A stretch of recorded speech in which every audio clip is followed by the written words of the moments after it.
I'll start sharing my screen. Okay. So let the other people join. Meanwhile, we can get started. Today, we're going to learn mostly about the conceptual, like the database fundamentals and stuff like that. Okay. It's not an in-depth course on database. It's just enough to get you started. So we'll mostly be discussing theory part today. This is something that we missed out from the last session, the primary versus at qualifier when it comes to a Spring component. So we'll learn this first, and then we'll move on to these concepts. Okay. Yeah, let's do that. So what I'll do is I'll open the last project, which is the Geekster Insurance. Okay.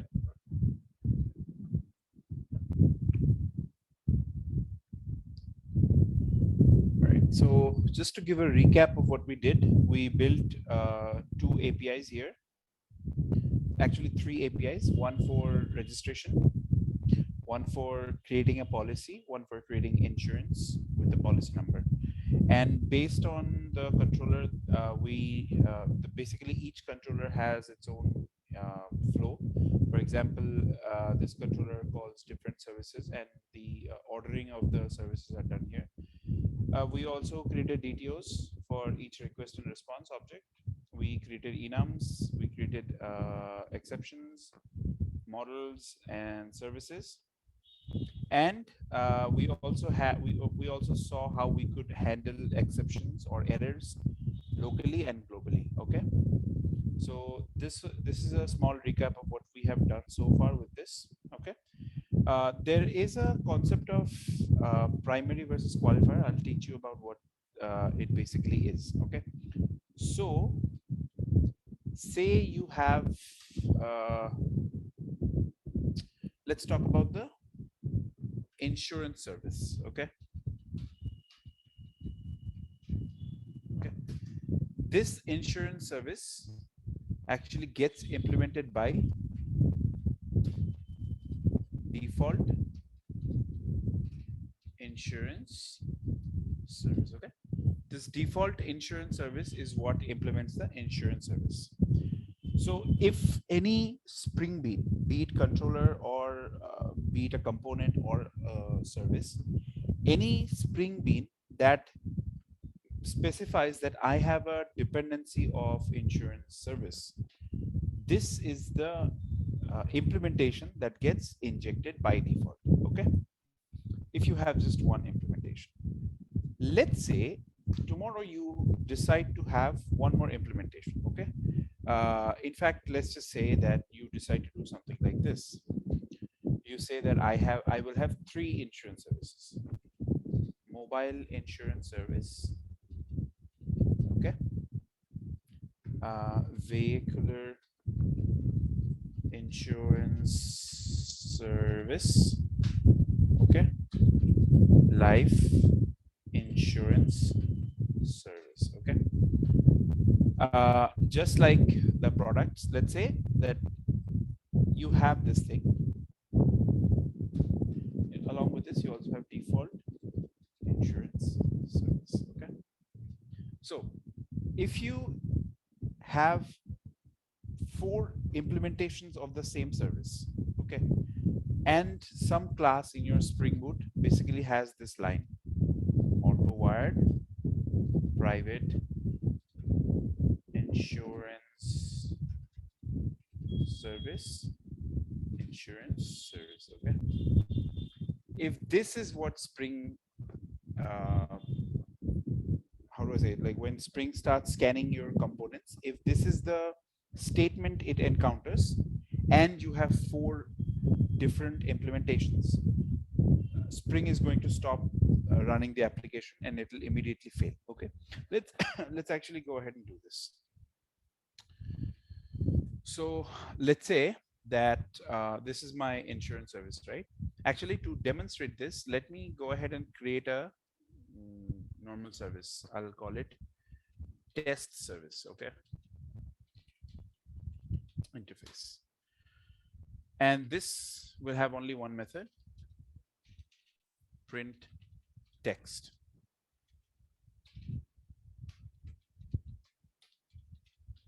Okay, done. So this is my test service, which will have multiple implementations. Okay. So I'm just going to close all of these things. Okay. Now I'm going to have 4 implementations of this, actually 3 implementations of this test service. Okay. First will be mobile test service. Okay. This is going to implement the test service. I'll call it service SLF4J for this. Okay. And I have to implement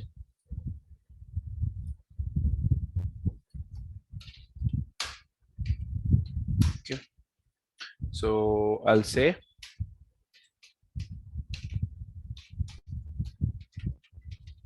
printing from mobile service. Okay, don't get confused by this. I'm just showing you an example of what to do when you have multiple implementations of the same service. So this is a test service. The first implementation of this is mobile test service. Okay, and this has a method called print text, which basically prints whatever text is passed on to it. Okay, at this moment, this is the only implementation. So let's go to my Geekster insurance application and run this on post annotation. Let's say that this has a dependency on test service. Okay.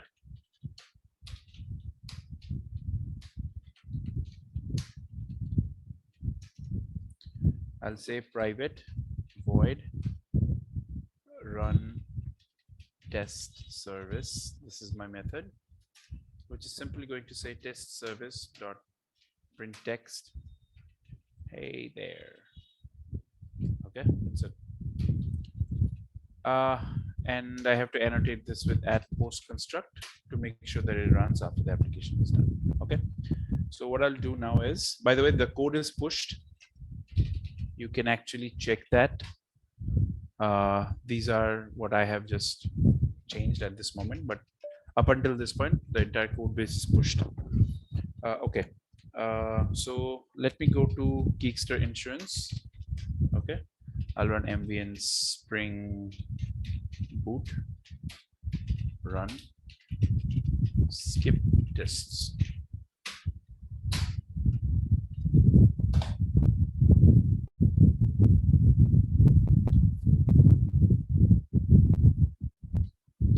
Okay.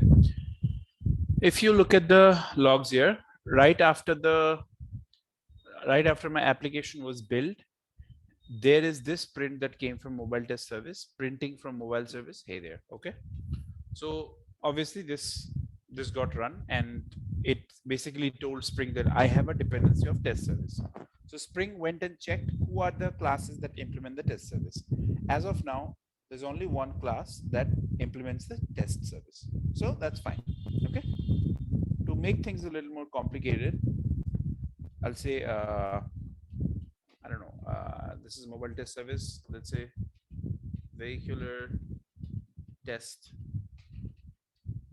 service. Okay. This will implement test service. So the 4J add service.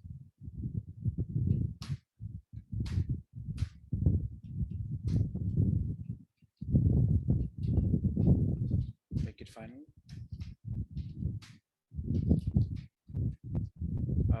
Printing from vehicular test service.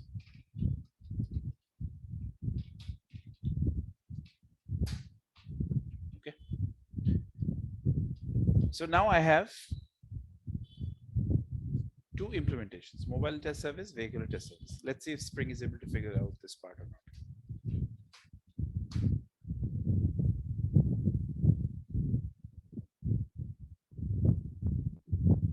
And it failed. Okay. It failed because Mojo execution exception. Okay. You go up here and you will see that, okay, it does not, okay. You can see this thing, rerun Maven using -x switch to enable full debug logging, okay? Which means that we're going to use the key X to print us everything, okay?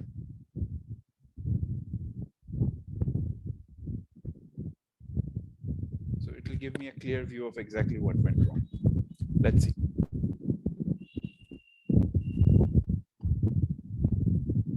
Okay, look at this. Application failed to start, okay? Description, field test service in the Geekster insurance application, which is this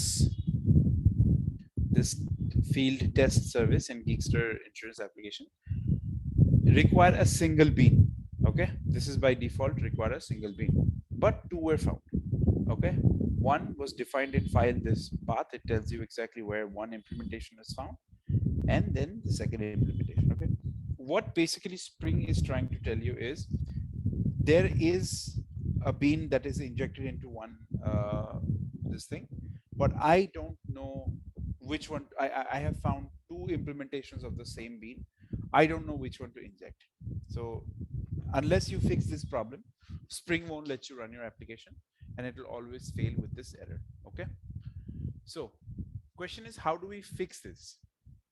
So to fix this thing, you can check here the suggested action bar. Here it says consider making one of the beans as @primary, updating the consumer to accept multiple beans, or using qualifier. Okay, so basically when you have two implementations of the same thing, okay, or let's say when you have more than one implementation of the same thing, you have to basically use a use some sort of indicator to tell Spring that whenever someone requires a particular service, give them inject this. Okay, what do I mean by this?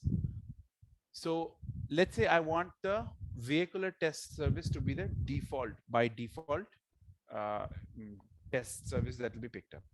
So all I have to do here is come here and write @primary annotation. Okay, this primary annotation on this class, what it's going to do is every time it encounters this thing, test service, okay, it will basically check how many classes are there that are implementing test service.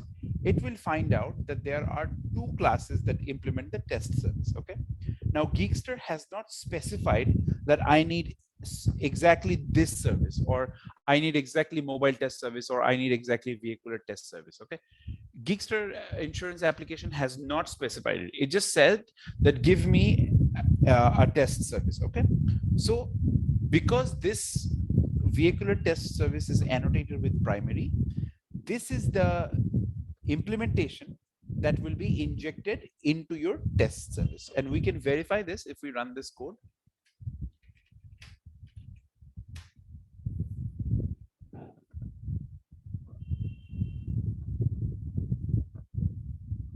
Okay, if you run this code here, pay attention to this line, vehicular test service printing from vehicular test service. Hey there. Okay, so what is essentially happening here is Geekster application is saying that I need a test service. Spring is checking there to implementation, and then Spring finds out that vehicular is the one that has the @primary annotation, right? What happens if I make this also primary? Let's see.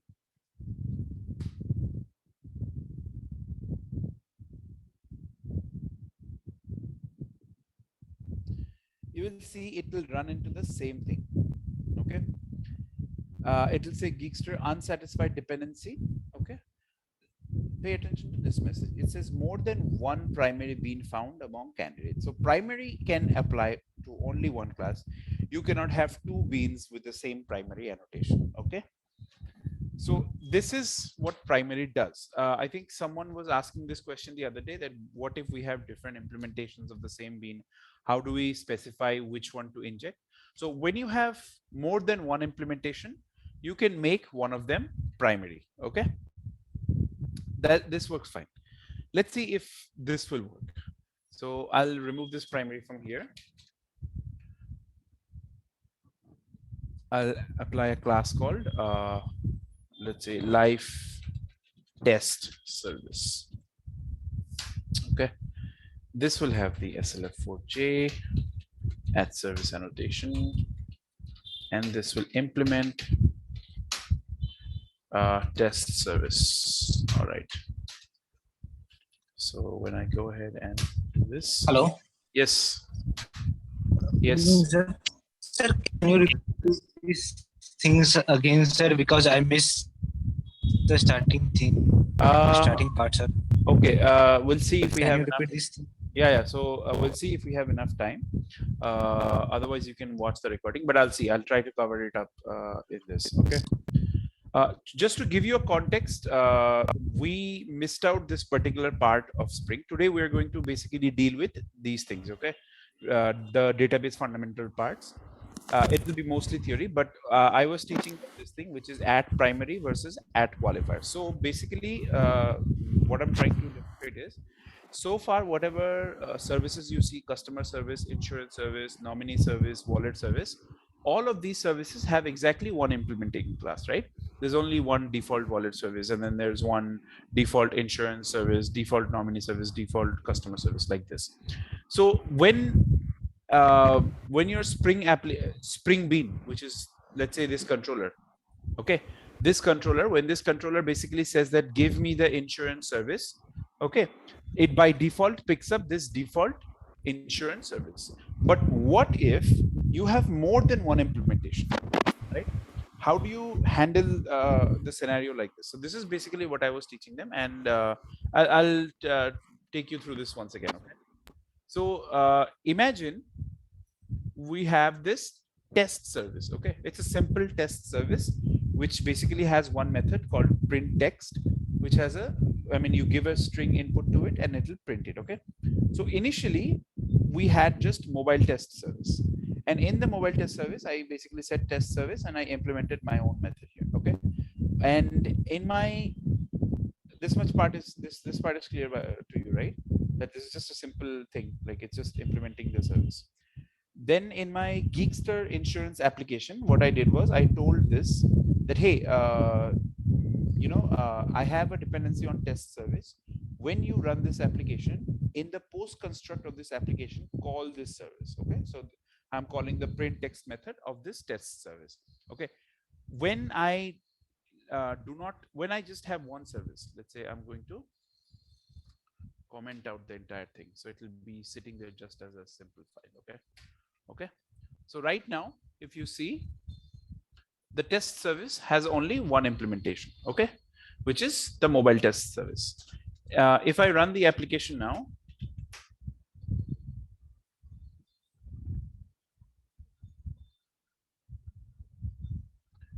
okay, you can see this particular log, mobile test service, printing from mobile test service, hey there. Okay, which means that when Geekster application said that I have a dependency on test service, Spring was able to correctly identify the mobile test service as the only default implementation of the test service. Okay, but what happens when you have more than one implementation?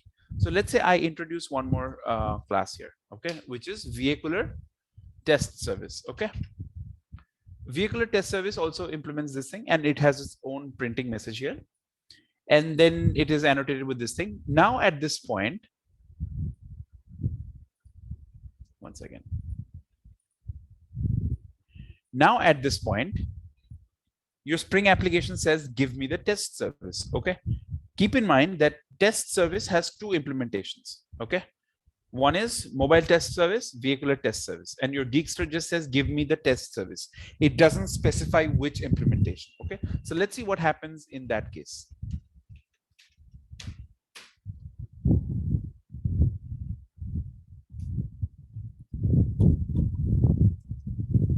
Okay, so obviously it didn't run, and let's look at the method here, the message here.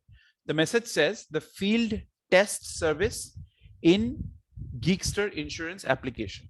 So basically it's saying this test service in Geekster insurance application required a single bean. Okay, it basically requires a single implementation of it, but two were found. Okay, where are those two? One is mobile test service, one is vehicular test service. Okay, if you see here, I did not specify this name anywhere. Okay, so how did this get the mobile test service name? If you do not give the service name here like this, if you don't do that, then this one here, this class name here would be automatically written like this. Okay, everything will be as it is except for the first letter. The first letter would be in smaller m. Okay, mobile test service. That's exactly what we got here as well. So now you can see that because you have two implementation of the same interface, Spring is confused. Spring cannot tell which implementation you want. Okay, so to avoid this thing, to overcome this sort of problem, we have a tag called, we have an annotation called @primary. @primary basically says that you can have multiple implementations of the same interface, but if anyone requires a particular, I mean, if anybody requires the interface, give them by default this interface. Okay, what do I mean by this?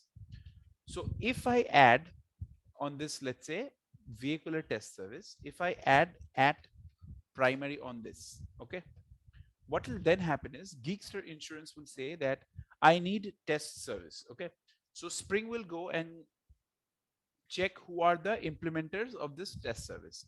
It will find two of them. Okay, and it will then look for who is the default one.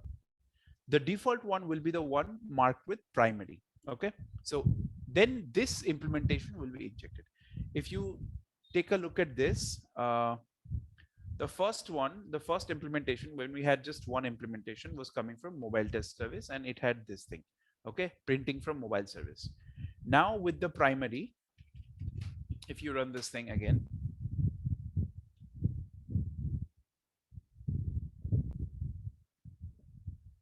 okay, you can check this line here. It says vehicular test service printing from vehicular test service. So even though there's more than one implementation, because of this primary tag, this is the guy that got picked. Okay, similarly, let's say we have a life insurance. Okay, we have a life test service. This one here will say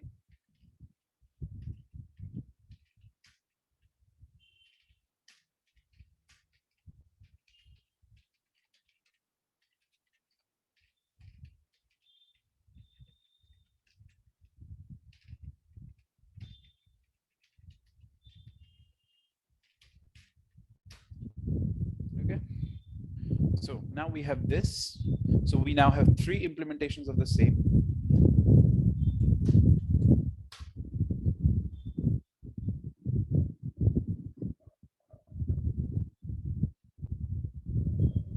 You can see that it picked the primary one, vehicular test service. So this works fine. Okay, the problem here is if you have, let's say,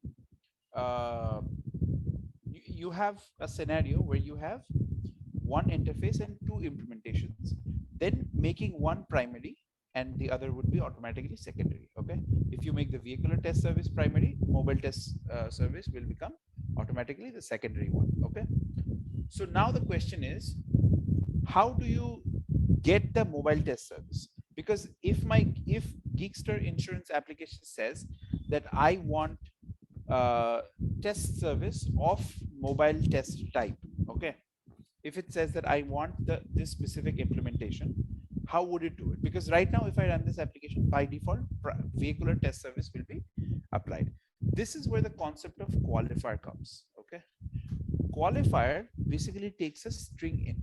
This string will be the name of the bean that you have declared.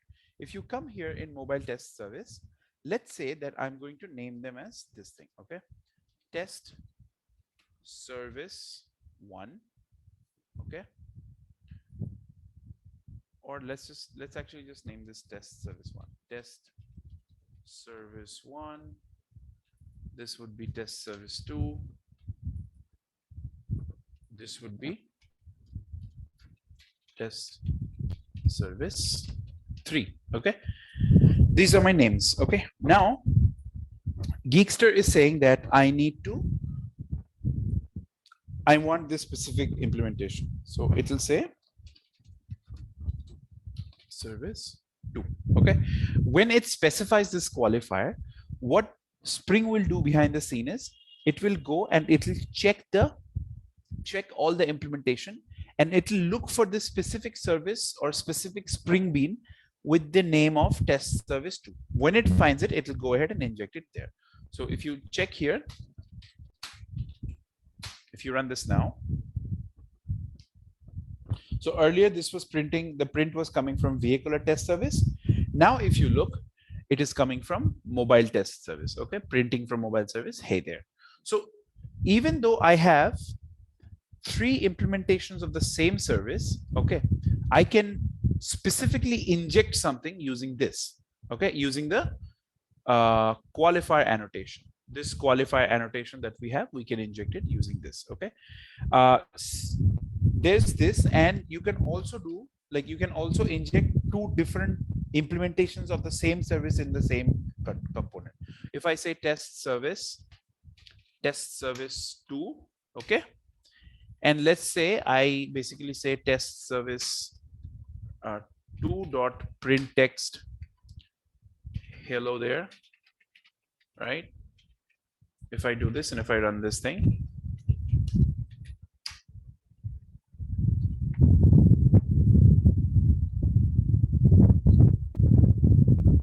okay, we have a problem.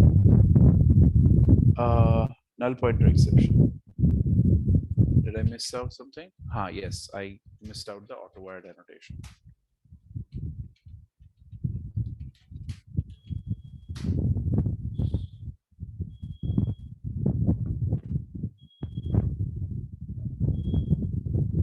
Okay. If you see here, the first print is coming from mobile test service.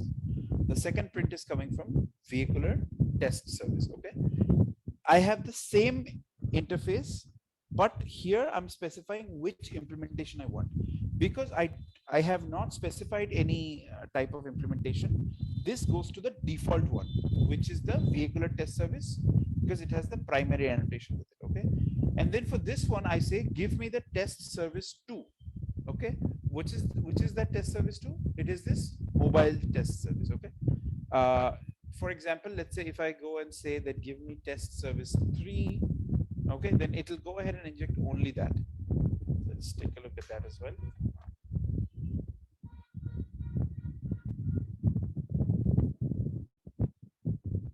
You can see it says printing from live service. Okay, and then the default one is vehicular test service. Okay, so what did we learn here in this? If you have an interface and then you have multiple implementations of the interface, basically if you have multiple Spring Beans, okay, of the same type, here the same type is test service. Okay, then how do you tell Spring which one to pick? So if you have one single implementation, Spring will automatically determine that for you. But if you have more than one implementation, you can basically annotate one of them as primary, which will be the default one. And then if you need a specific type of implementation, for in my case, I have 3 different types, right? So here using @qualifier, I have specified exactly which service I need injected. So in here, if you see, there are 2 test services that are being injected here. One is the mobile live service, because that's the name of the live service, and one is the default one, which is the vehicular test service. Any questions here on this?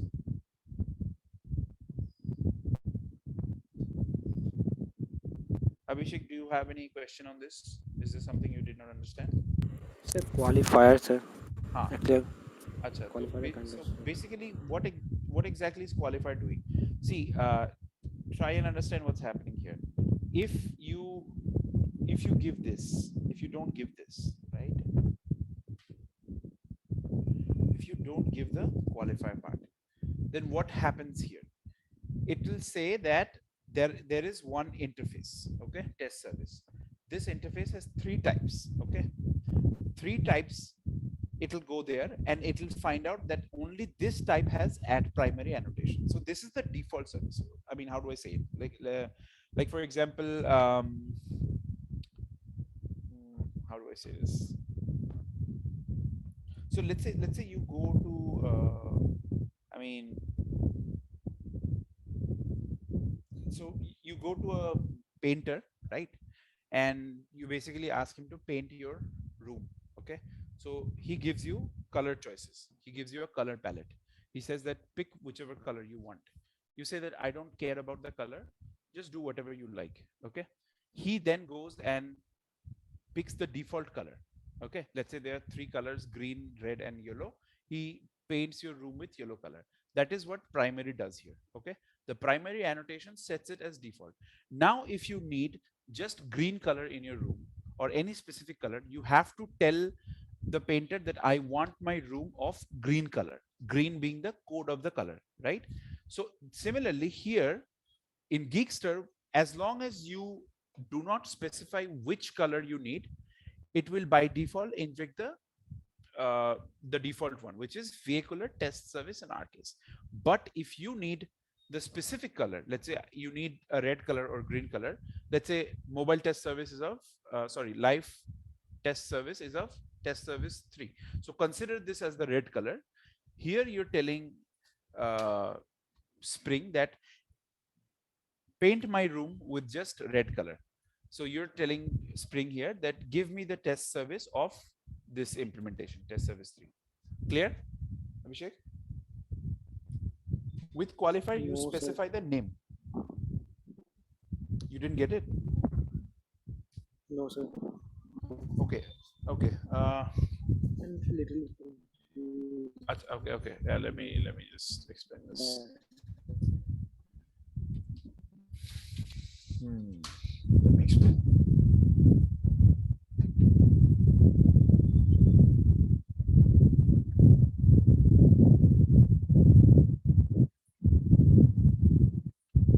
Let us consider this scenario. Okay.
Let's say you went to a painter's shop, okay, and you say that color my room, and the shopkeeper asks you what type of color do you want.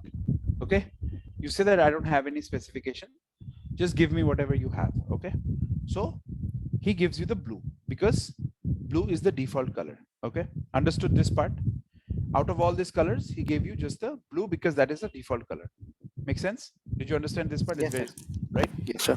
This is what is achieved by this at primary. Okay, in test service, imagine this test service has color. Okay, test service has 3 different implementation: test live test service, mobile test service, vehicular test service. In color you have 4 different implementation, or let's just take this out altogether. Okay, in color you have 3 different implementations: red, sky blue, and blue. Okay, the default one is blue.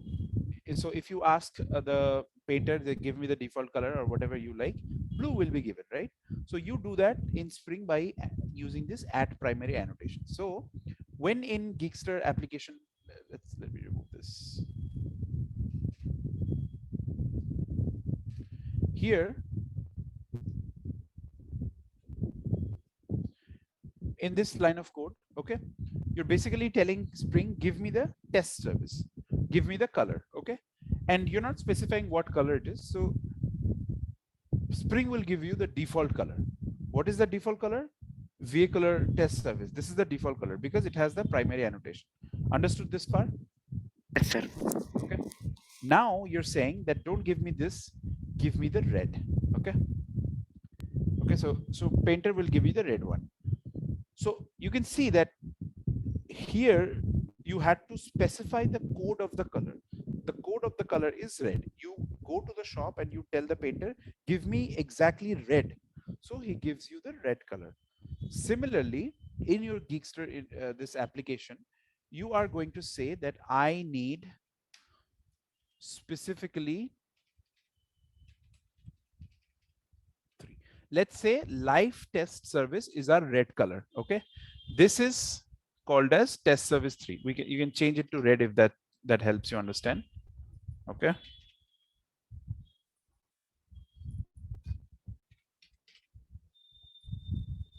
Um,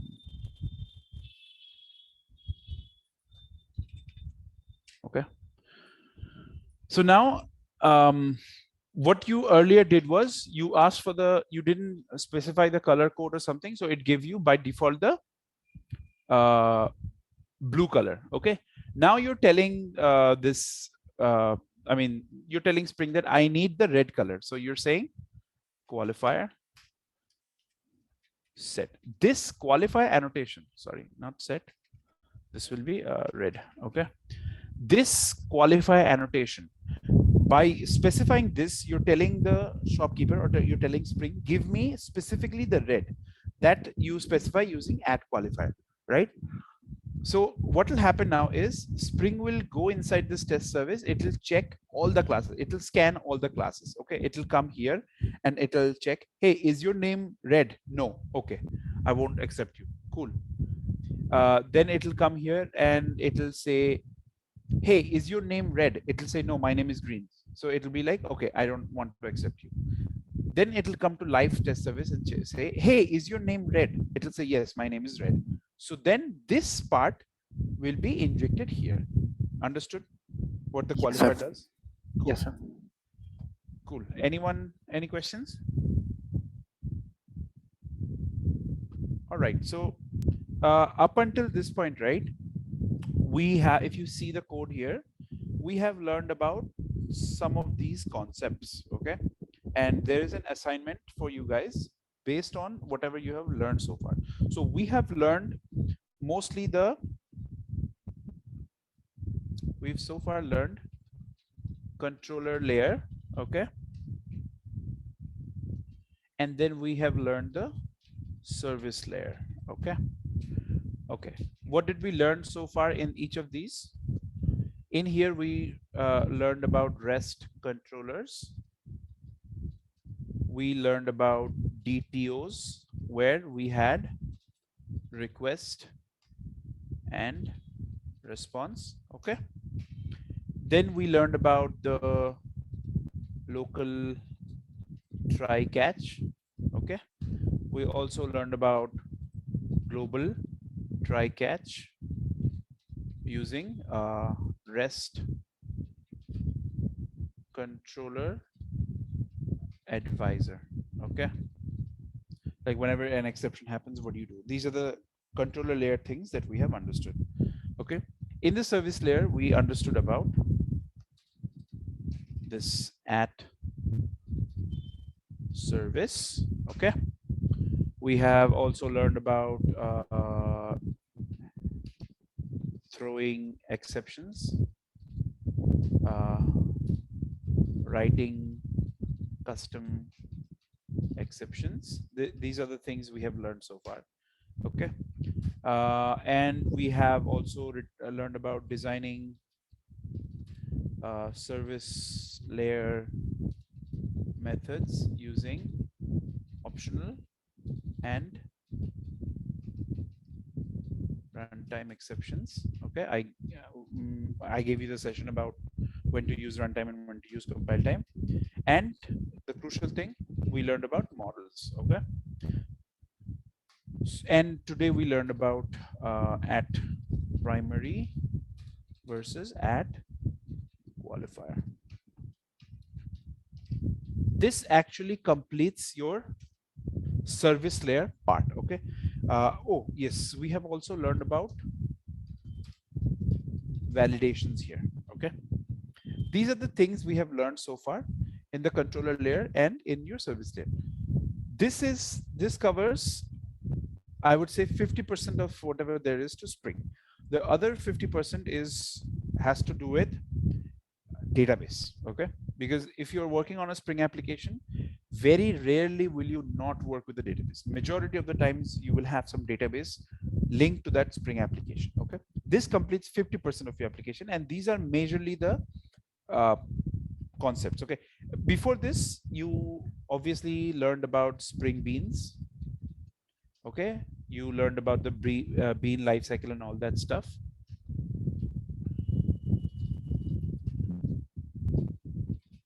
Okay, and you learned about post construct versus pre-destroy. You learned about different components. You learned about at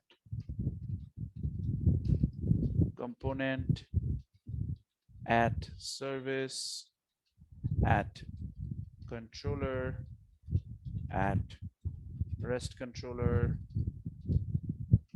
then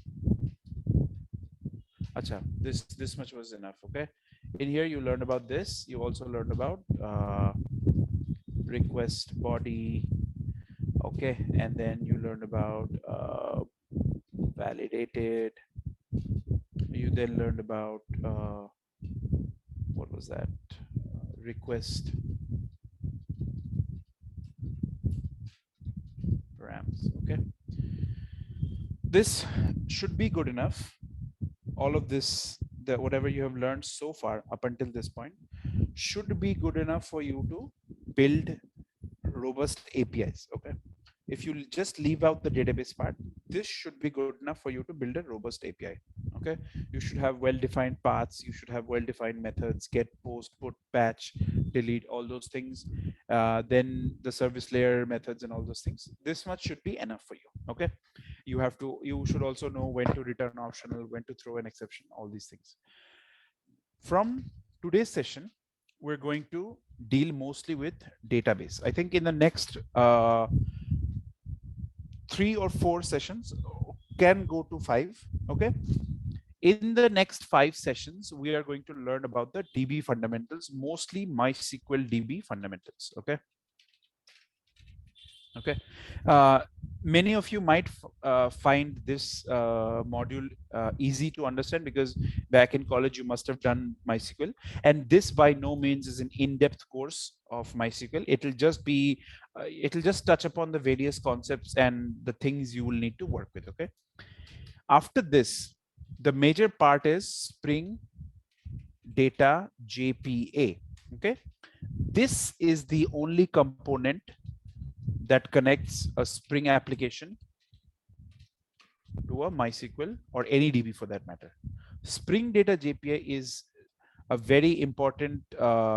I mean, it is considered the advanced Spring Boot. Okay, uh, in practicality, if you're working on a project, the project must include Spring Data JPA, otherwise it won't hold much value. Okay, any real life application you try to build, it will need database persistence, and this is what we are going to basically deal with. Okay, so Spring plus DB, this is what will start after like I think 4 or 5 sessions. Okay, let's take a 10 minutes break and come back, and we'll start with the concepts of the MySQL or SQL database fundamentals. Okay.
everyone is back. Cool. We covered this. Now, for those of you who already have worked on databases, this should not be that difficult. I'm just going to walk you through the basics of a relational versus non-relational database, and basically the asset properties, strong consistency versus eventual consistency, and concepts like that. And then we're going to talk about transactions and the different types of transactional isolation levels. Okay. And this is mostly theory. So if you don't understand something, feel free to stop me there and I'll explain again. Okay. So what is relational versus non-relational database? Okay. These two names are very famous. One is SQL and the other one is NoSQL. Oftentimes, relational versus non-relational database is posed as SQL versus NoSQL. Okay. So what exactly is relational versus non-relational? So the thing is, imagine something like this. Okay. Imagine you have a Facebook post. Okay. Let me go pictorial on this. Maybe it'll be easy for you to understand. Okay.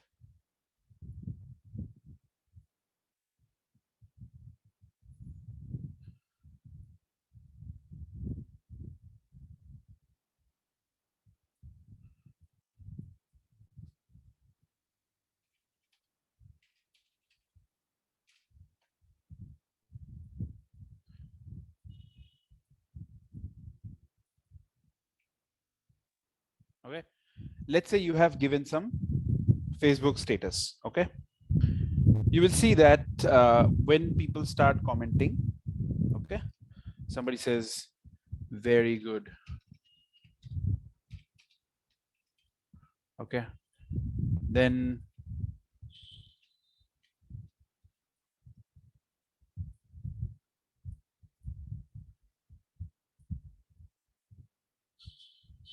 let's say you give a status like this.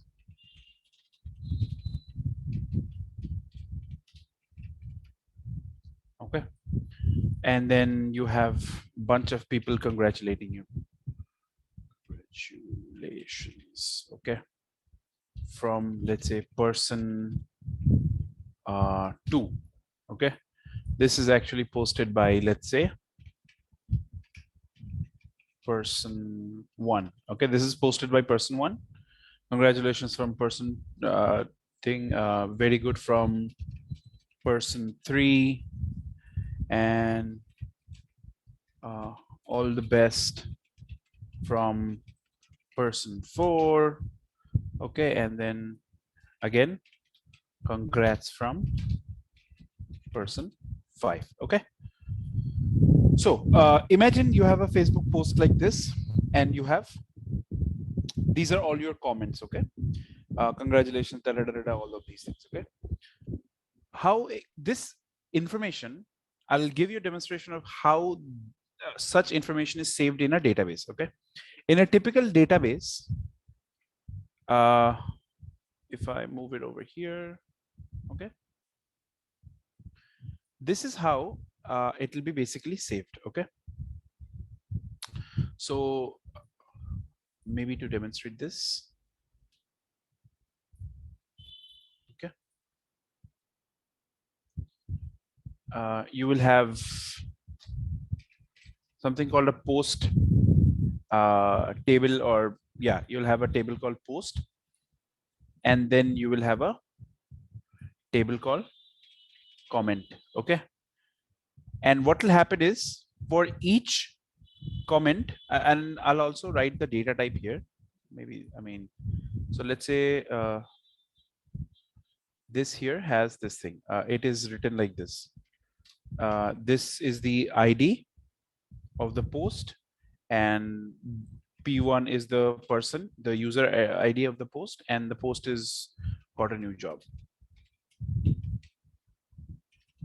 Okay. Okay. And every time a comment happens, okay,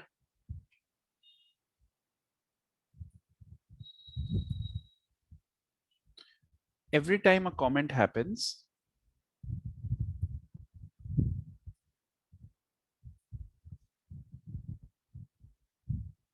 it'll look like this. Okay.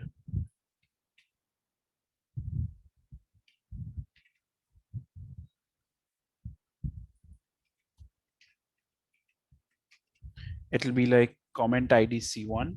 Okay. And then by P2,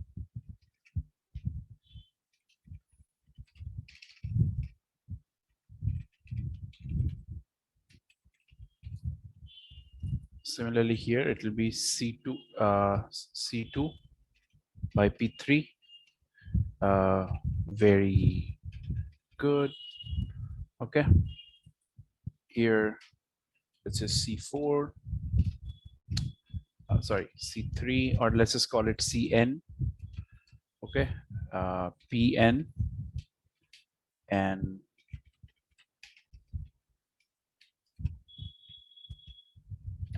okay. So in a relational database or in a SQL database, they're all going to be connected like this. Okay.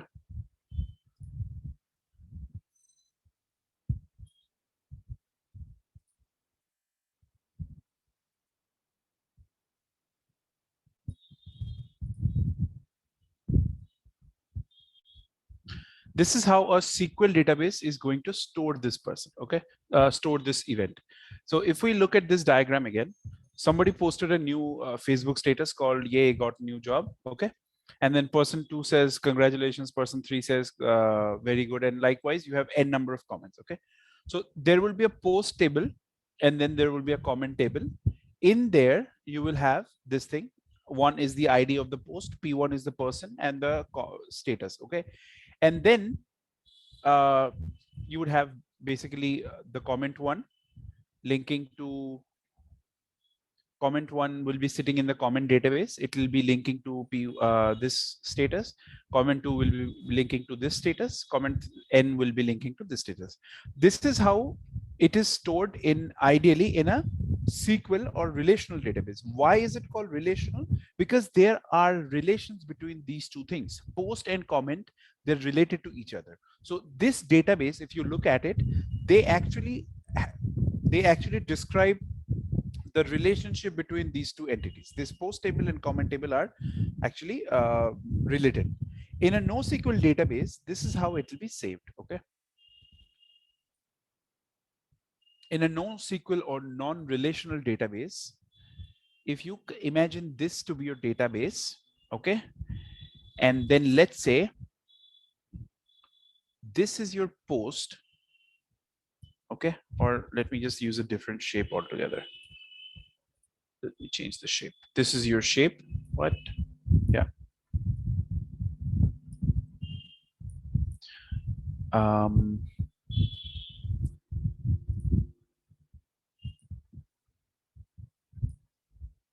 Let's say this is your status array.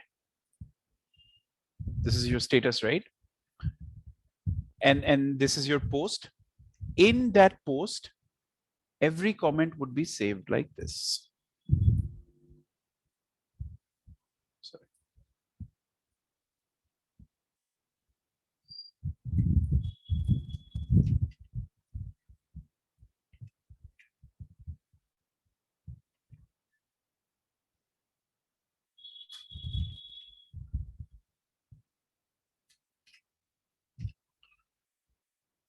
Okay.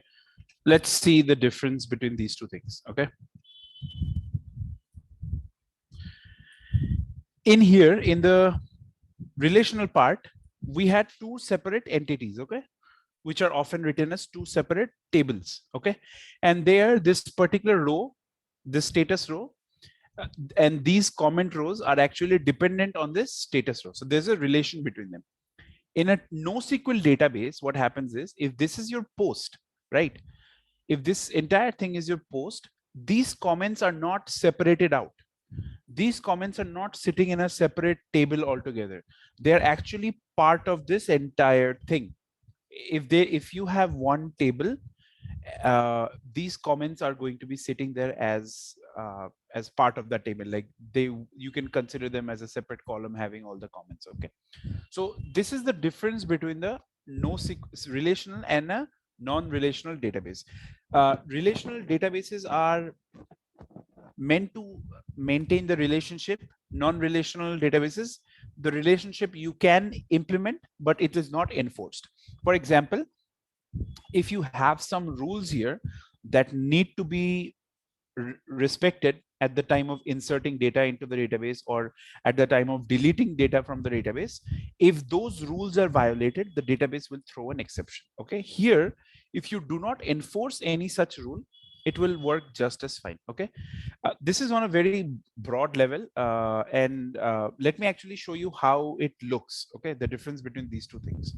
So if you imagine it like this, you did this comment, right? So person one updated status as yay. Okay, p2 commented, p3 commented. Okay, so what is the data representation? How is it actually saved here? You'll have a post table. In there you'll have ID, then you'll have user ID. These are basically the columns, by the way, and then you'll have the status. Okay,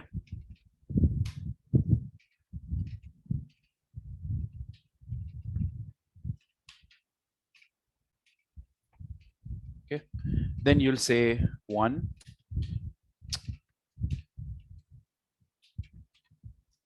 p1 yay.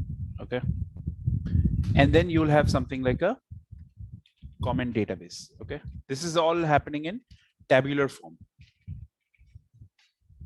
ID, user ID, okay, post ID, then comment, okay, or just content. Okay, let's say this guy commented, congratulations. This guy commented very good. Okay, so in this, how is it going to be saved?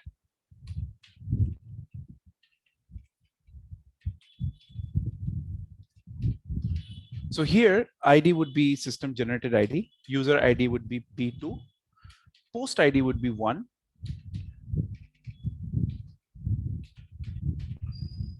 and this would be congratulations. Okay, similarly this would be 02, P3, very good. Okay, this is how this particular data will be saved in the database. You'd have a post table in which you'll have a post ID, you'll have a user ID, which will basically tell which user posted, and then you'll have the status, basically not this thing, let's call it content. Okay, and then you'll have your post, and then these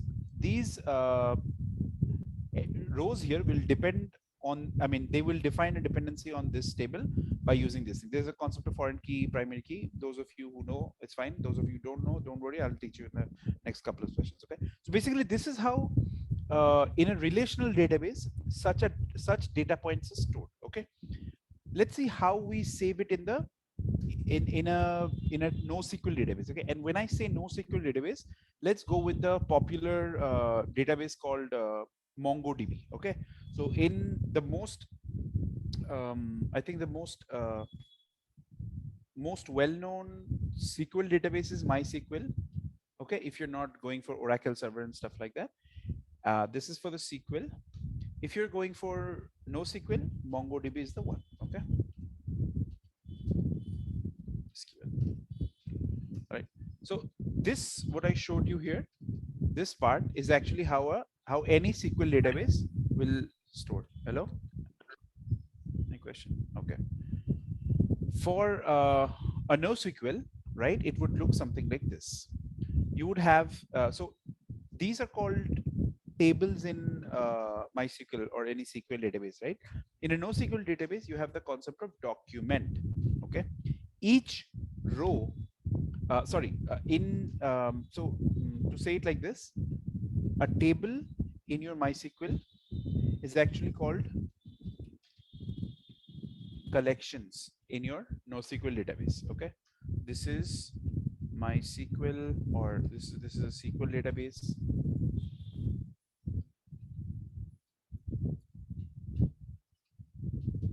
Versus NoSQL. Okay, so table is called collections. Row would be called document. Okay, these are the fundamental differences. Now, can you not specify relationships in a NoSQL database? You can, but then that defeats the whole purpose of having a non-relational database. So let us see how exactly this particular set of data points is stored in a NoSQL database. We saw how it's stored in SQL database. Let's see how it's stored in NoSQL database. So let's say you have a collection called posts. Okay, you can look at the naming convention here.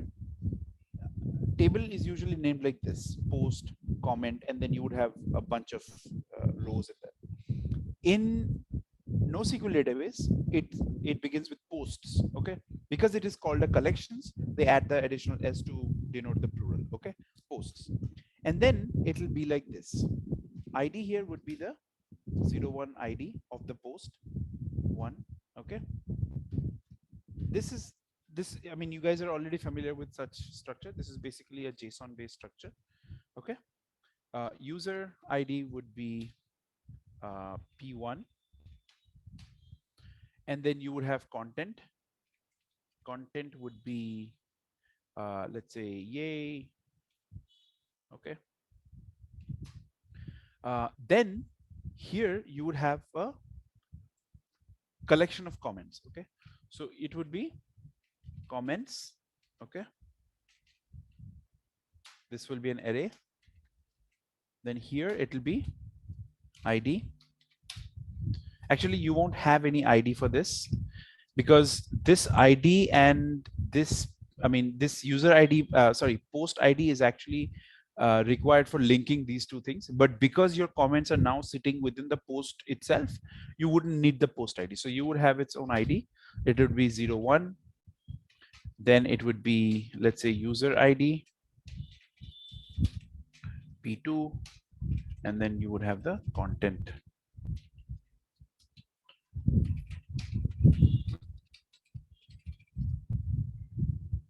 Okay, similarly,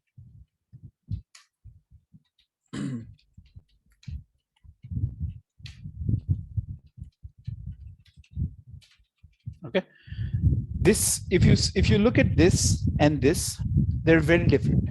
Okay, here post is a table, comment is another table, and comment basically defines a dependency on post by using the post ID. Okay, and everything is done in a tabular fashion. In this though, this entire thing, this from here to here, this JSON body is called a single document. Okay, in this document you have the ID of the post as this, user ID is P1, content is yay, and then these comments are actually embedded. This is called the embedding. So these comments are basically saved as as a collection or an array of JSON strings. Okay, is this part clear to everyone, how the data is represented, or is there any confusion? The document part. So basically, you know the table and row, right? In a Yes, sir. I know this thing. right. So just imagine this part, the row. I mean, you basically, if you want to represent this data, you are combining this row from here and this row from here, right? This entire row in a NoSQL database is called document. Okay, if you have one more thing like this,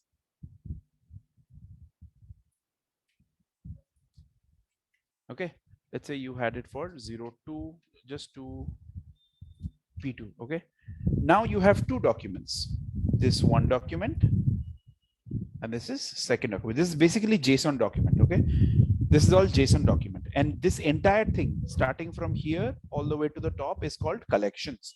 So what is known as table in MySQL is called collections in NoSQL. What is called row in MySQL is called document in NoSQL. Understood? Yes, sir. Cool. Okay. So this is basically now this is a very popular question actually. It is for those people who have worked in the industry for a few years.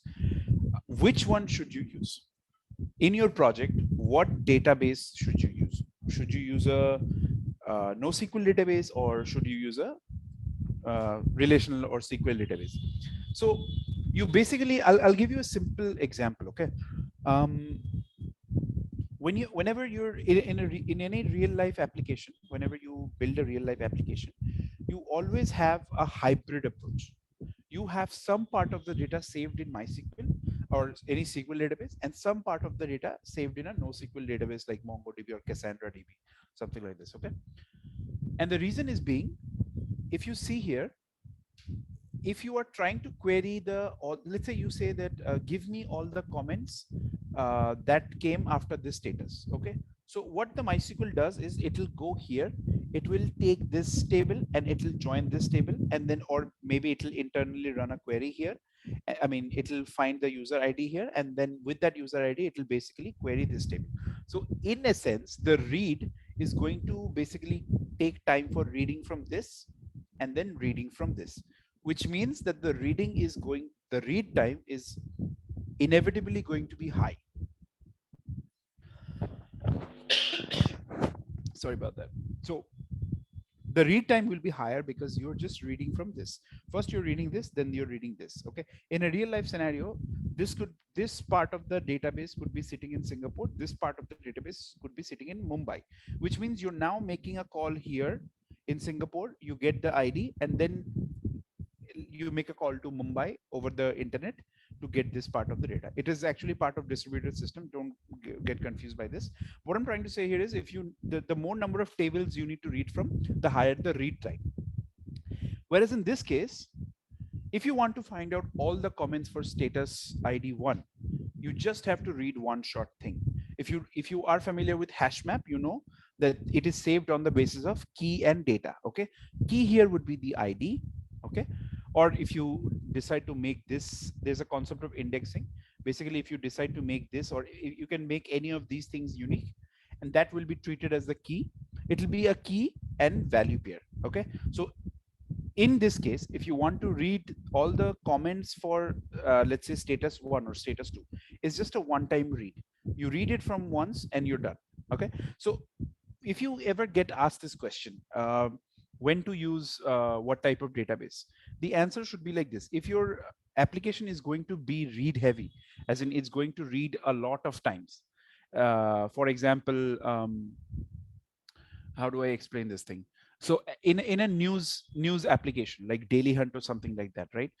A lot of people read more than the publishing. Maybe in a day, across the entire country, let's say 30 stories gets published. Okay, but 3 crore people read those 30 stories. Okay, so in a situation like this, the system is always going to have many reads and less writes. In a situation like that, you are more likely to go with something like this, a NoSQL database, because the reads are going to be very high. However, if you have, like in a banking transaction system, when you're doing a transaction by a bank, or let's say you're booking a train ticket on IRCTC or any such site like that, those systems at the back end are most certainly going to use some kind of relational database, because relational databases guarantee a few things which are not guaranteed by this thing. Basically, relational database will make sure that in the middle of your processing, or in the middle of a transaction, if something goes wrong, you have your data intact. You do not have the data messed up. In this case, it will mess up there is a chance of data being messed up. Let's say you have deposited 100 rupees, but then it didn't show into your bank account because something messed up in between. Okay, so this is basically like the answer to the question, what would you choose? If you have a read heavy system, go with this. If you have a write heavy system, there are lots of approaches for that. and this kind of goes into the system design, but basically this is the main difference between a relational and non-relational database. Relational databases always have relations between tables. Non-relational database, majority of the times, the relation would be sitting inside the document as embedded part. Okay, you can see there's no column here. Every column in this is actually a key in here. Okay, so that was about relational versus non-relational. Now in this course, we're going to learn only about ACID properties. I mean, only we're going to work with mostly MySQL because that's the by default choice of this. Okay, and Spring also has a very good support for MySQL databases. Okay, cool. So before I move into the ACID properties, let me tell you the concept of strong consistency versus eventual consistency. Okay, so imagine this. Okay, we'll go using a diagram. Okay, you have a problem statement which says this is my problems. Okay, let me just write the problem statement here. Wait.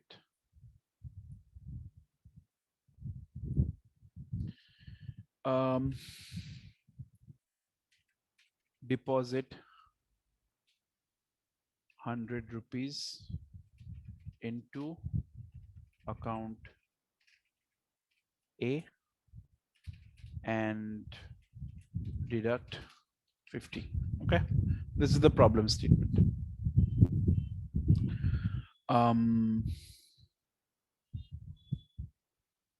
Hang on, let me see. Yeah, okay. So what is the, this is my problem statement. So what is the what is strong consistency? Okay, so let's say this step requires 3 things. Okay,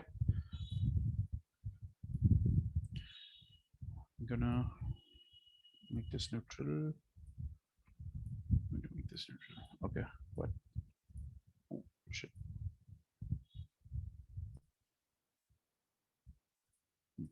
Okay.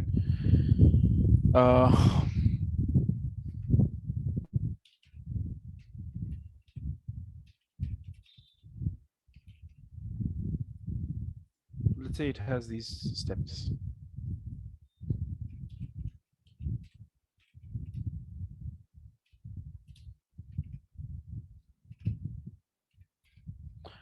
Sorry, let's say that your initial balance is, let's say initially you have 500 in your account. Okay, and let's say somebody actually says deduct 550 from here. Okay, initial is 500, deposit 100 rupees, so your updated value would be like this. So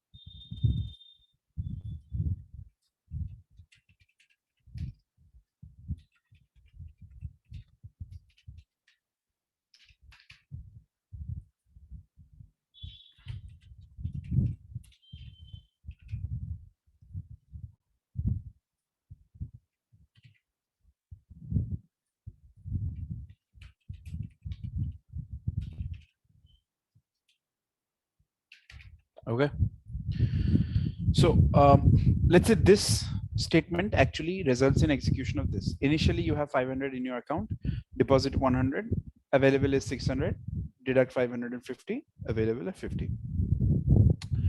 So this happens step by step. Okay, so let's say that this part is completed, so it will be green. Then you come and deposit this amount, it will be this. Then your available balance would be 600, complete. Then you do deduct 550, that is complete. Then your available balance is 50. This, if all the things work fine, at the end of the at the end of this transaction, available balance would be 50. Okay, Now, what exactly is strong consistency? Let's say this step here, okay, this step here fails. Let's say this step fails, as in at the time of checking the getting the available balance, it actually fails at this point. All right. Now, this ideally these two steps should not even happen, right? I mean, if you just have 100 rupees in your, I mean, you have, wait, sorry, my bad. Let me just do this thing. Deduct 550. Okay. Let's say deduct 550 because this is an action, right? Deduct 550. Let's say fails. Okay. So you shouldn't have something like 50 here. Okay. You should not even have something called 600 here. It should go back to what you initially had, which is 500. Let me repeat what I just said. If you had these steps, initially 500, then deposit 100 rupees into it, then check the balance, which is 600, then you deduct 550 from it, then show the balance, which is 50. Okay. If in this entire set of steps, this step fails, okay, strong consistency basically says that if all the steps in the transaction happen, you would get a consistent state. Okay. If any of the steps fails, you would get the initial value back. So basically the definition of strong, actually instead of me writing it, let me just write it down. Let me just show it to you here. Strong consistency definition. Okay. It'll be much easier this way. Okay, so strong consistency is one of the consistency models used in the domain concurrent programming. Okay. Okay, this might actually be difficult for you guys to understand. Actually, distributed database.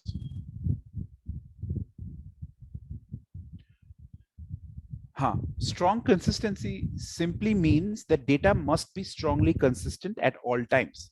All the server nodes across the world should contain. Don't worry about this line. Just pay attention to this line. Okay. It basically means the data must be strongly consistent at all times, which basically means that if you have initiated this transaction, okay, and these are the steps required in the transaction. If the transaction succeeds, okay, the data will always be consistent at the end of the transaction, which means if you started with 500 and completing the entire transaction is going to leave you with 50, then if successful, you will get 50. If not successful, you will get back what you had, which is 500. Okay. This is these two endpoints. These are the consistent data.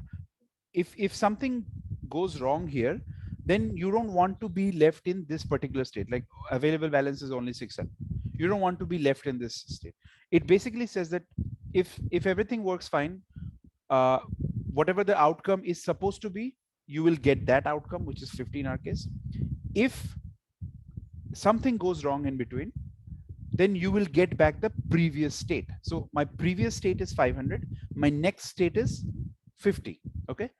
In between, whatever steps happen, if everything works fine, I'll get my next state, which is 50, which is the consistent state. Otherwise, I'll get my previous state, which is the 500.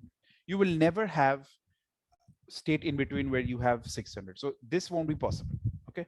This is the concept of strong consistency. It is strongly consistent. What is the concept of eventual consistency? Eventual consistency basically means that, let's say that in these steps, this thing fails. Okay. Or let's say if I change this back to this. Okay. Let's say this step here fails. You are not able to deposit 100 rupees to it. Okay. What is the concept of eventual consistency? If this step fails, what will happen is this also won't succeed, right? Then you started with initial part, because this part got failed and this part is linked with this, it will go to deduct 500, which means at the end of this, your available would be around in minus, it would be in minus 50. Okay. because you deducted 550 from, let's bring it over here. You deducted 550 from 500, and then you got 50 minus your available balance is minus 50. But let's say that this operation recovers, and instead of like happening in this order, what happens is it actually happens in this order. Okay.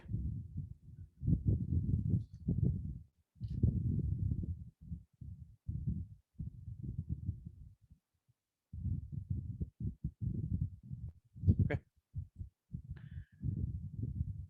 Then the outcome would be basically the same outcome as this one. Okay. I know you guys are confused, so let me repeat this in. Actually, you know what? Let me just teach you right from the beginning. Okay. Okay. Cool. This was my initial state. This is for strong consistency. This was my initial state. I started with 500. I moved on to 100, and then the available balance was 600. Okay. These steps, all of these steps, basically this one. Let me just color this with something else.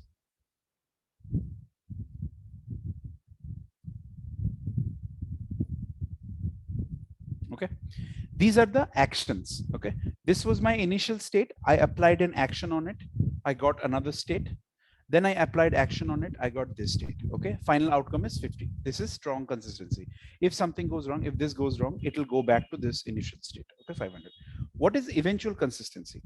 Let's copy the same thing and let's paste it here. Okay. Let's focus on this. Okay. So let's say, because this is going to happen in sequence, right? Let's say this step does not happen immediately. Okay. This is the step that happens. So in strong consistency, whatever order you specify is the order in which it will happen. You will deposit 100 rupees. So your next state will be this thing. You will then deduct 550. This will be the next state, right? So this is guaranteed in your strong consistency mechanism. In eventual consistency, this is not guaranteed. This ordering is not guaranteed. So there may be a possibility that deduct 550 actually happens before your deposit 100 happens. So in this case, what will happen is the next state would be minus 50. Okay. But your operation hasn't completed yet, as in you're still in this transaction. Here you were depositing 100 rupees first, and then you were deducting 550. But let's say something went wrong and 550 got deducted first, and you're in the intermediary state, which is minus 50. But your operation has not completed yet, because this operation, deposit 100 rupees, is still pending. What will happen is deposit 100 will then come into this picture, and then your available balance would be 50. This is called the eventual consistency. Basically here, the main difference between strong consistency and eventual consistency is that the sequencing, if something goes wrong in this, first of all, the sequence is always guaranteed. This will happen first, then this will happen. Okay. And then you will always get in this state.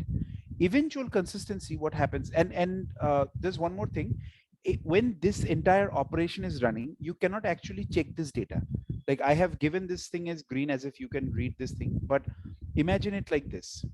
This is some sort of intermediary state, okay, which is not really visible to you. Okay.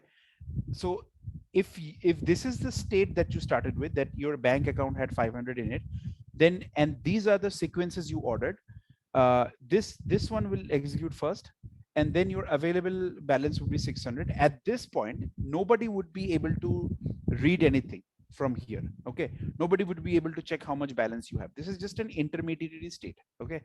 Then what will happen is the deduct 500 operation would again apply, and then you would get your next state, which is the consistent. These two states are consistent. If you look here, there is no guarantee that it will always happen in this order. You can have deduct 500 happen before the deposit 100. Okay. In that case, this will be your intermediary state. Okay. And in case of I mean, those systems that guarantee eventual consistency, you can actually read from this part. Okay, so that is this is one of the major differences between this thing. In a strong, consistent system, you it is guaranteed that you will never see the intermediary state. You would never see this messed up state here. Okay, but in eventual consistency, you can actually get access to this state. There are ways in you which you can restrict, but you can actually read this state here. Okay, then once the operation finally completes, which means that you get the deposit 100 rupees, your state comes up to what is expected, which is 50. So this flow is called eventual consistency. It is consistent, but eventually it's not inconsistent. This, I mean, this part is actually the most consistent part. Is there any question on this, or does someone want me to explain again? This is a very like it's a little difficult to understand, I guess, for freshers who have no idea about this.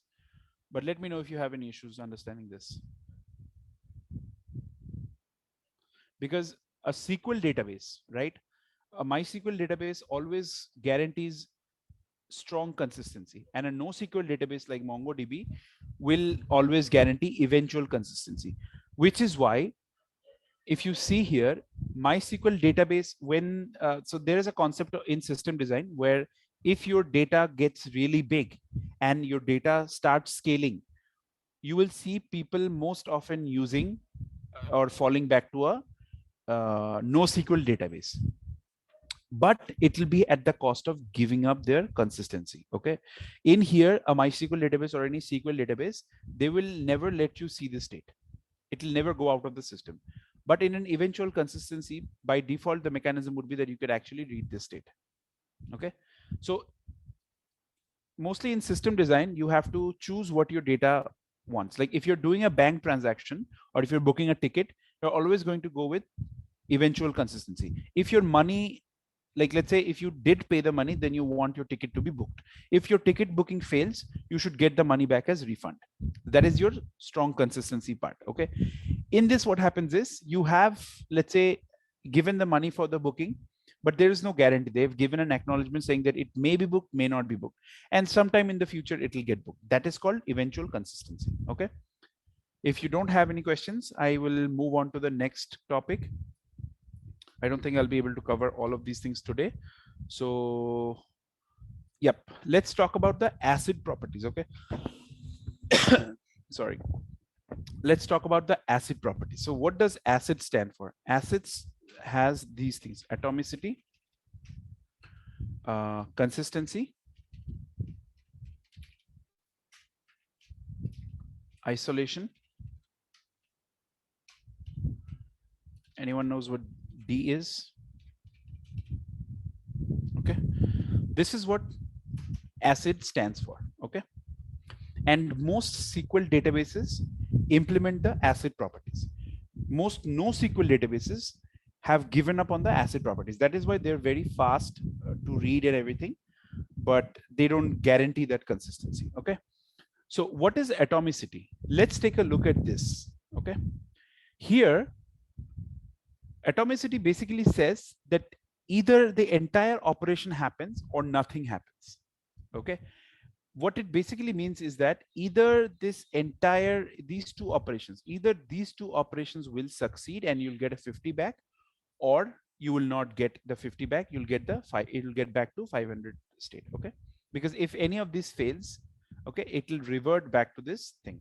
So most SQL databases, they have a concept of rollback. Okay, rollback, basically what they do is at any step that it failed, it is going to revert to the initial state with which it began with. If you have, let's say, let's imagine you're shopping on Amazon. You have added an item to your cart, then you have proceeded to checkout, then you have added your cart details, and then you have decided to make a payment. If the payment fails, you'll get your previous state back, as in your cart would not have any of the items. Okay, that is called the strong consistency, or that is called atomicity. You can imagine it like this. Okay, the atomicity is not guaranteed here because obviously somebody can come and read this thing. In NoSQL database, you can actually read the intermediate state. So you can actually read this part, and also the orderings are different. Okay. So here is one thing: unless this entire operation completes, by complete I mean it either succeeds or fails, unless this happens, okay, this part will not be available, as in that this particular. So if you were updating a row, let's say, or if your operation was updating two rows in two different tables, those two rows will be locked, and though they will not be, no other thread will be able to read those uh, rows, because they would be in an intermediate state. That is not the case with NoSQL. If you have a document, and let's say you have two actions which actually change the document twice, okay, after you have done the first change, somebody can actually go and read the document before your second change happens to the document, okay, which is why in NoSQL database atomicity is not there at all. Okay. Then what is the consistency? I think we already explained what consistency is. If you began with this state and your step succeeded, you would get this state. Otherwise, you would not get this state. You would get the initial state back. This is the consistency. This most SQL databases are highly consistent because they don't let you read the intermediary state. Okay. Next thing is isolation. Okay. Isolation basically means when two transactions are happening at the same time. Okay. For example, how do I explain this? So there is 500 here. This is 500 here. This is transaction one. This is transaction two. Okay. This one deposits 100 rupees and deducts 500.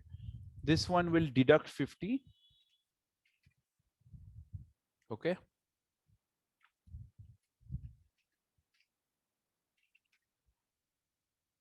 And then it will deposit, let's say, 50. Okay.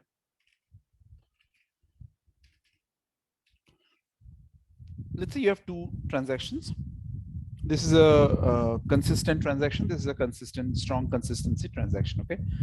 Isolation basically means that if two transactions are happening, okay, they are like, isolation basically defines how much of this operation is going to impact this operation here. Okay. As in, you can see here that they're both working on the same account, right? This 500, I mean, the account with 500 rupees, both of these operations are performing on this same account, right? So isolation basically specifies how separated these two processes are from each other. There are different levels of isolation. Okay.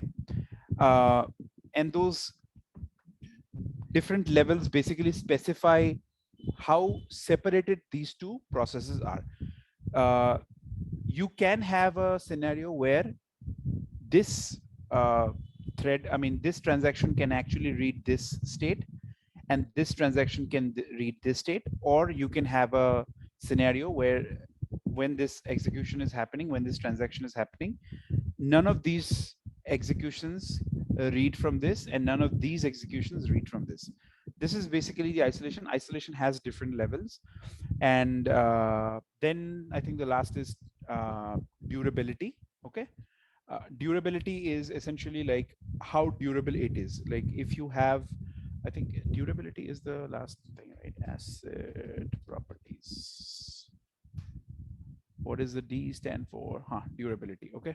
So durability basically means that, you know, if in case of failure, I mean, how durable your system is to, how durable your database is to failures. Okay. What do I mean by this? So let's go back to this. If let's say there are two transactions that are happening here, and immediately in the middle of the transaction, the system fails, or the network call fails, or I don't know, something happens, the database crashes or something, right? It is durable enough to, when you restart the database, okay, it is durable enough to basically give you back the initial state. So if you start the same database again, it will give you back the whatever consistent state you were in. Okay, let's say you were at 50, and then you start you start performing the next operation. 1 second. Okay, so you start performing one more operation here. Okay, and this operation fails, or let's say at this point the database crashes. When the database recovers, when it comes back to life, you will get your consistent state back. This is basically what durability means, and these are just theoretical things. And yeah, I mean that's basically what the acid properties are on a brief. Then we Sir, have hello. yes. Sir, can you explain the atomicity and isolation this part again, sir? Yes. Okay. So what is atomicity? Atomicity basically says that let's actually read the definition of atomicity over here. Okay. Atomicity says the entire transaction takes place at once or doesn't happen at all. Okay. What does that mean? Let's go back to this example. Okay. Let's say you started with 500, you deposited 100 into that account. The available balance would be 600, right? Then you would deduct 550 from here. Then this would be 50. So if your transaction is successful, which is what this says here, if the entire transaction takes place, the entire thing will happen and you'll get 50 back. If it doesn't happen, okay, let's say if anything fails, let's say this step fails or this step fails, right? None of these things would happen. For example, let's say it is like this: step 1, then you have step 2, then you have step 3, then you have step 4. Okay, let's say these 4 steps are required for any operation. Okay, your account balance initially was 100. Okay, after all these steps, okay, your account balance would be, let's say, 1,000 rupees. Okay, if all of these steps happen successfully, you'll get 1,000 rupees in your account. Let's say if it fails at this point, okay, all of these steps would actually be undone. Okay, so whatever was done in this step would be reversed. Whatever was done in this step would be reversed, and then you would get your previous state back. Okay, and likely if you have another step here, 5, this also wouldn't execute. So at this point, if it fails at this step, it would go back, it would reverse all the steps, it would not proceed further, it would actually reverse to this step, then it was reverse this step, then you would get your original state back. This entire thing is called atomicity. Okay, either it happens, either the entire transaction takes place at once or it doesn't happen at all. Okay, so either all the steps succeed or none of them succeed. That's basically the atomicity, the concept of atomicity. What is isolation? Multiple transactions occur independently without interference. Okay, so to explain this,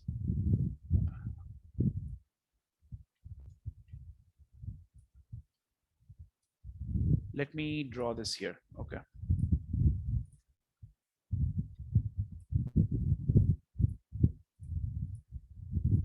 you have 100 rupees in this account. Okay,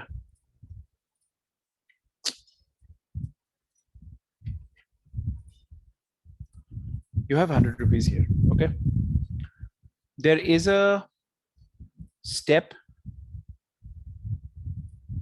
which says deposit 100 and deduct 50. Okay,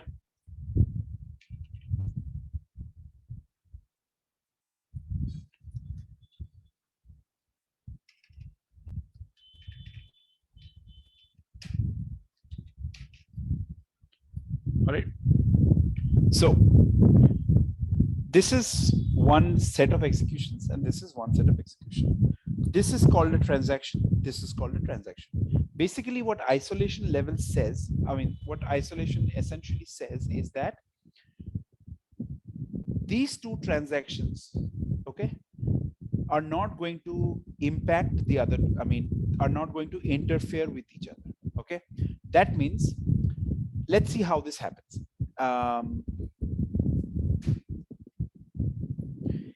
If this succeeds, the balance would be 1,000 rupees, right? If this second step succeeds, the balance would be 1,100. Sorry, balance would be 1,100.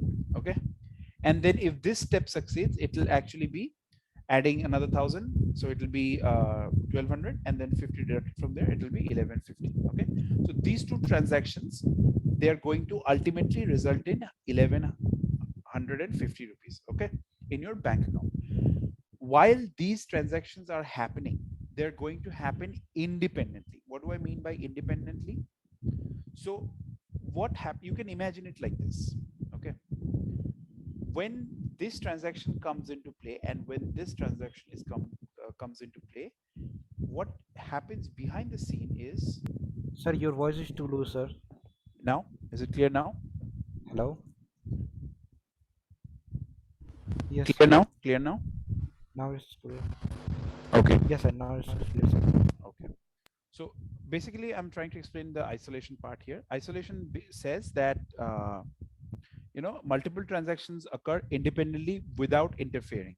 Okay, without interference. Basically, what it means is that when this transaction is happening here and this transaction is happening here, they're not going to affect each other. Like if you deposit 1,000 here, okay, and this balance becomes 1,100, this and let's say this deposit has already started. So what I mean by this is, let's say they both start at 0th time. Okay, at the 1th time, this becomes, because this is executing here, it becomes 200. Okay, because it has deposited 100 rupees and 50 is now left. Okay, that time also this guy has executed, I mean this guy has started executing this thing. So ideally it should become 1,200, right, together, but it is not going to happen like this. What happens behind the scene is a, a temporary copy of the state is actually given to these two transactions. Okay, a temporary copy is given to these two transactions.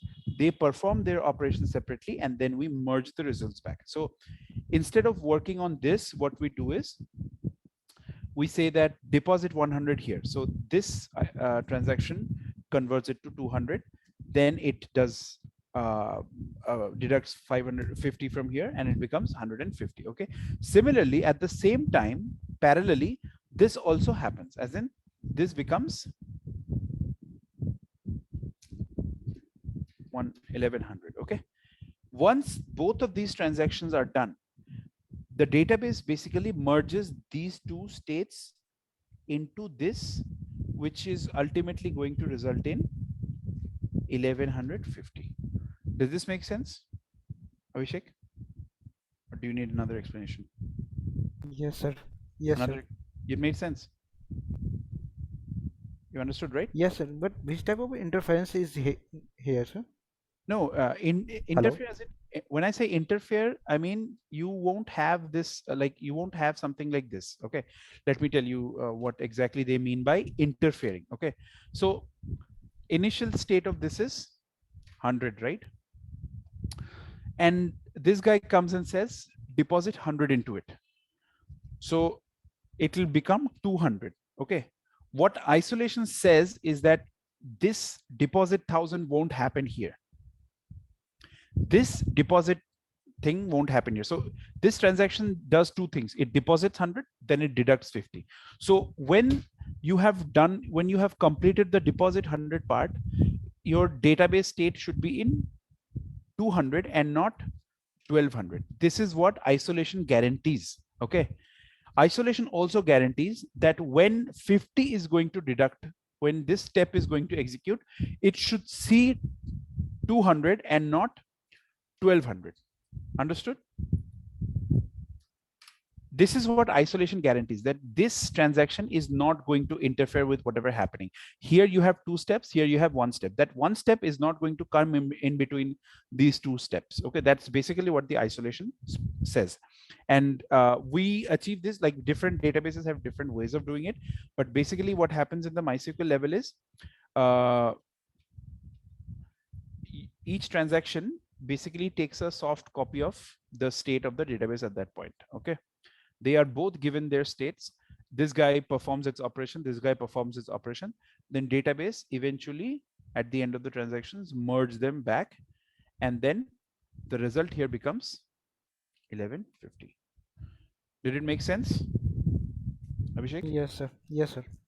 Cool. I think we have left out the isolation levels. We'll start with the isolation level for tomorrow. Okay.